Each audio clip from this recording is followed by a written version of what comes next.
Morning students, I am your English teacher from Premchand Memorial Public School. I hope you all are doing well. Today we will study of your English grammar book chapter number 13 verbs. So now let's start the chapter guys. Here is your chapter guys, chapter number 13 verbs. Now what is verb? देखिए, verbs are the action words in a sentence that described what the subject is doing.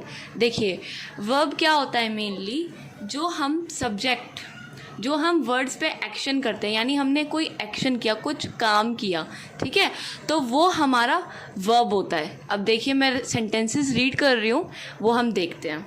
Read the following sentences. Rahul eats ice cream, Priyanka plays volleyball. अब देखिए यहाँ पे राहुल और प्रियंका जो है वो action कर रहे हैं. राहुल जो है ईट कर रहा है, खा रहा है, और प्रियंका जो है वो प्ले कर रही है, खेल रही है. In these sentences, eats and plays tell what Rahul and Priyanka are doing. They describe the action of Rahul and Priyanka. अब देखिए इन sentences में क्या हो रहा है, राहुल और प्रियंका जो हैं वो ईट और प्ले कर रहे हैं. इसमें एक्शन बताया जा रहा है कि राहुल और प्रियंका एक्चुअल में क्या काम कर रहे हैं, right. These words are verbs as they tell what a person, animal or thing, noun does. अब इसमें जो वर्ड्स हैं, जो वर्ड्स दिए हुए हैं वो बता रहे हैं कि जो पर्सन, एनिमल और थिंग है वो एक्चुअल में क्या काम कर रहे हैं. डज मतलब क्या कर रहे हैं. Okay, now read the following sentences. Pallavi is a clever girl, Ankit was captain of his ship. अब देखिए, अब इन सेंटेंसेस में क्या है, Pallavi is a clever girl, Pallavi जो है वो चालाक लड़की है. Ankit was captain of his ship, अब अंकित जो है वो कैप्टन है अपने शिप का. In these sentences, is and was tell us what Pallavi and Ankit are. अब जो इन दोनों sentences में is और was का काम हो रहा है, in these sentences is and was tell us what Pallavi and Ankit are. अब इन दोनों sentences में जो क्या बता रहे हैं कि पल्लवी और अंकित एक्चुअल में क्या हैं. Okay, These words don't tell what these person are doing. They tell us what they are. अब इन sentences में क्या है कि वो ये नहीं बता रहे कि क्या कर रहे हैं, वो बता रहे हैं कि वो क्या हैं. पल्लवी और अंकित एक्चुअल में क्या हैं. These words are verbs as they tell what a person, animal or thing, noun is. अब ये जो वर्ड्स होते हैं वो क्या बताते हैं कि पर्सन, एनिमल और थिंग क्या हैं. ठीक है. Now read the following sentences. The elephant has a small tail. They have a big house. अब देखिए इसमें क्या हो रहा है, इनके पास क्या है उसके बारे में हम पढ़ रहे हैं. ठीक है, जैसे कि in these sentences has and have show that belongs to the elephant and they tell us what the noun has or possesses. अब देखिए has और have जो वो शो कर रहे हैं एलिफेंट के पास क्या है. एलिफेंट के पास क्या है, the elephant has a small tail, elephant के पास एक छोटी पूंछ है ना. They tell us what the noun has possesses, noun क्या है उसके पास. These words are verbs as they tell what a person, animal और थिंग, नाउन हैज़. ये वर्ड्स वो बताते हैं कि एनिमल, पर्सन, थिंग के पास क्या है, उनके बारे में ये वर्ड्स बताते हैं. Okay, now turn on to the next page. Remember, a verb is mainly a doing word. It describes an action. A verb also expresses what a person or thing is, what a person or thing has, or what a person or thing does. देखिए इसमें क्या है, जो mainly verb क्या describe करता है, क्या action हो रहा है, ठीक है, क्या काम हो रहा है. और वर्ब जो है वो ऑल्सो एक्सप्रेस करता है कि पर्सन, थिंग के पास क्या है, ठीक है, वो क्या हैं और उनके पास क्या होगा. Okay, now exercise question number A. Read the following story and underline the verbs in it. First one has be done for you. देखिए इसमें क्या क्वेश्चन है कि आपको वर्ब्स को अंडरलाइन करना है और बताना है कि इसमें वर्ब्स कहाँ पर हैं. पहला वर्ड आपको किया हुआ है, an old farmer lived in a village. Okay, now you have to do this exercise question number A in your book with the help of pencil. Okay, move on to the next topic. On the basis of above story we can say verbs are of 3 types. अब हमने जो story पढ़ी है ऊपर उसके according जो verbs है हमारे 3 टाइप्स के हो सकते हैं. Doing verbs, be verbs, has verbs. ठीक है, डूइंग verbs क्या होता है उसके बारे में पढ़ते हैं. First, doing verbs. These words tell what a person, animal or thing, noun does. Some more examples of doing verbs are go, come, read, call, write, cut, etc. देखिए doing verbs क्या होते हैं, वो डिस्क्राइब करते हैं person, animal और thing को कि वो क्या काम कर रहे हैं. इनके एग्जाम्पल्स हैं go, come, read, call, write, cut. Okay. Now second is be verbs. These words tell what a verb, animal or thing, noun is. अब बी वर्ब्स क्या डिस्क्राइब करते हैं, जो आपके पर्सन, एनिमल, थिंग हैं वो क्या हैं, उनकी क्या पर्सनालिटी है. Some more examples of the verbs are is, am, are, was, were, will be, shall be. Okay. Third is has verbs. These words tell us what a person, animal or thing, noun has. Some more examples of has verbs are has, have, had. अब ये words describe करते हैं कि animal, thing और person के पास क्या है. Okay. Now turn on to the next page. Question number B. Do in your book with the help of pencil. Let's start. Underline the verbs in following sentences and tell which class of verbs do they belong. Follow the example. देखिए ये आपको exercise दी हुई है. Okay. इसमें क्या करना है, underline करने हैं verbs कि वो क्या कर रहे हैं, उनका क्या काम है. डूइंग वर्ब है, हैज़ वर्ब है या बी वर्ब है. Okay. So what you have to do? You have to do this exercise in your book with the help of pencil. Now next topic is object of a verb. Read the following sentences and the question that follow. My parents love me.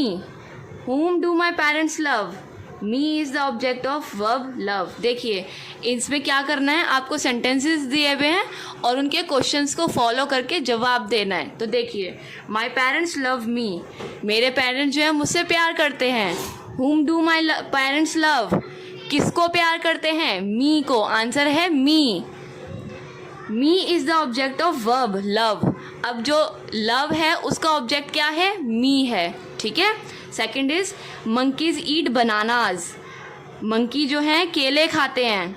What do monkeys eat, monkey क्या खा रहे हैं, monkey खा रहे हैं banana. Okay. Bananas is the object of verb eat. अब banana जो है वो ऑब्जेक्ट है वर्ब का, किसका, ईट का. Third is the bus stopped at the bus stop. Where did the bus stop, at the bus stop is the object of verb stopped. देखिए यहाँ पे बोल रहा है कि बस जो है वो स्टॉप हुई है बस स्टॉप पे. ठीक है. और इसमें लिखा है where did the bus stop, bus stop कहाँ रुकी है, बस स्टॉप रुकी है at the bus stop. Okay. A verb is an important part of a sentence. A sentence cannot be formed without a verb. देखिए किसी भी sentence में verb का होना बहुत ही ज़रूरी होता है. अगर कोई सेंटेंस में वर्ब नहीं है तो वो पूरा नहीं होगा, वो सेंटेंस नहीं बनेगा. Okay. Let's move on to the exercise question. Question number C. Do in your book with the help of pencil. Okay.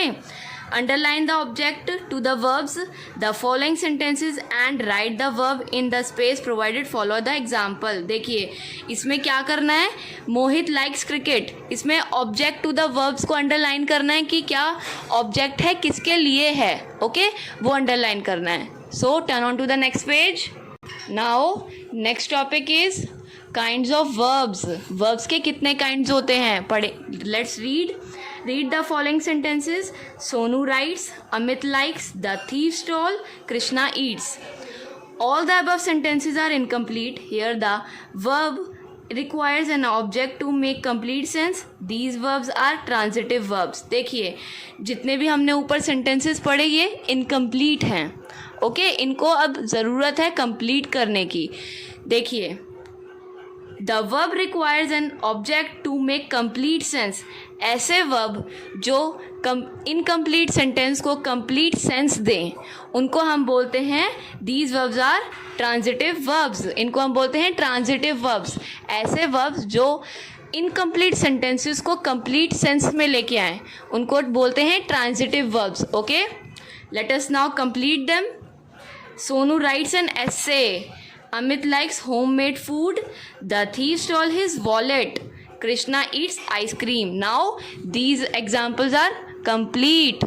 Okay. A verb that requires an object to make complete sense is called a transitive verb. ऐसे verb की ज़रूरत पड़ती है जहाँ पे incomplete sentences हैं और वो complete sense में आ जाएं, उनको हम बोलते हैं transitive verb. Okay. Now read the following sentences. Kapila danced. The wind blew. They run. Anuj played. Okay.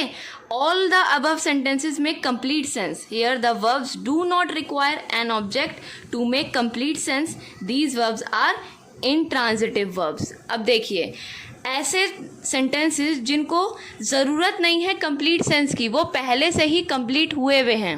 Okay, तो उन सेंटेंसेस को बोलते हैं, उन वर्ब्स को बोलते हैं intransitive verbs. ठीक है. A verb that does not require an object to make complete sense is called an intransitive verb. ऐसे verb जिनको require नहीं होती किसी भी object को complete sense में लाने की, उनको हम बोलते हैं intransitive verbs. All of you understood? Now, question number D. You have to do in your book with the help of pencil. Underline the verb in following sentences and mention its kind in the space provided. Follow the example.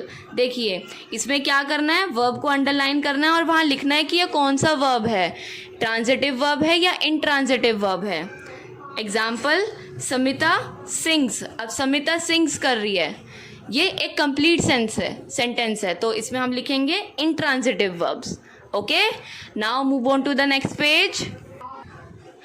Now read the following sentences. Prerna is, anaconda looks, the magician appeared, all behaved.